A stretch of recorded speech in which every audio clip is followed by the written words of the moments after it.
Pemerintah mendorong penguatan perlindungan pekerja migran Indonesia. Deklarasi yang ditandatangani di Labuan Bajo oleh para pemimpin ASEAN ini diharapkan dapat memperkuat perlindungan pekerja migran Indonesia yang bekerja di kawasan ASEAN maupun internasional.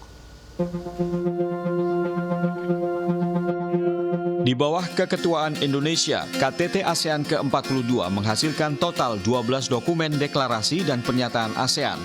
Terkait dengan pelindungan pekerja migran, KTT ASEAN di Labuan Bajo tersebut menyepakati 3 perlindungan pekerja migran, yaitu Deklarasi Pemberantasan Perdagangan Orang yang disebabkan penyalahgunaan teknologi, Deklarasi Perlindungan Pekerja Migran dan Anggota Keluarga dalam situasi krisis, serta Deklarasi Penempatan dan Perlindungan Nelayan Migran.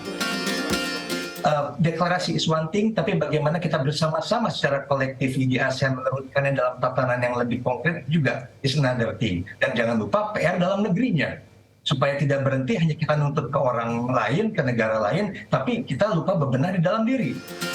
Tindak pidana perdagangan orang terkait dengan penyalahgunaan teknologi merupakan tindak pidana yang relatif baru, sehingga dibutuhkan kesepahaman dalam tataran aturan turunannya. Kepala Badan Perlindungan Pekerja Migran Indonesia atau BP2MI, Beni Ramdhani menilai ada kemajuan langkah dari KTT ASEAN ke-42 dalam memberikan akses keadilan hukum, advokasi, dan pendidikan bagi pekerja migran Indonesia di ASEAN. Saya ingin memberikan critical point terkait deklarasi pada dimensi TPPO. Bahwa itu menjadi kesepakatan ASEAN, oke, kita apresiasi. Tapi sesungguhnya yang diperkuat ini adalah kebijakan dalam negeri kita. Kita punya undang-undang TPPO nomor 21 tahun 2007. Nah, ini yang saya katakan masih mandul, belum terlalu efektif berjalan, belum aplikatif di lapangan, sehingga penempatan ilegal itu masih terus terjadi dan marak di lapangan.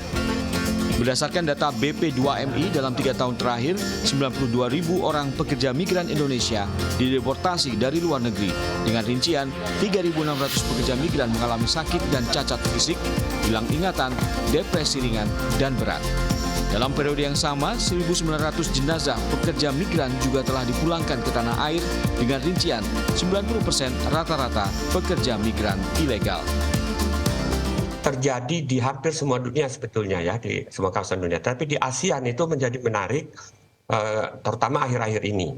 Nah, itu menjadi lebih penting, terutama dari sisi Indonesia. Mengapa? Karena Indonesia adalah dalam banyak hal adalah korban dari TPPO ini KTT ASEAN ke-42 di Labuan Bajo, 10 Mei 2023, menghasilkan deklarasi dan komitmen pemberantasan TPPO yang meliputi pencegahan pertukaran informasi, penegakan hukum, pelindungan korban, repatriasi, dan rehabilitasi.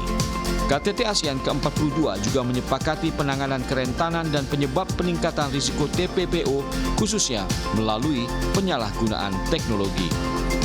Tim Liputan.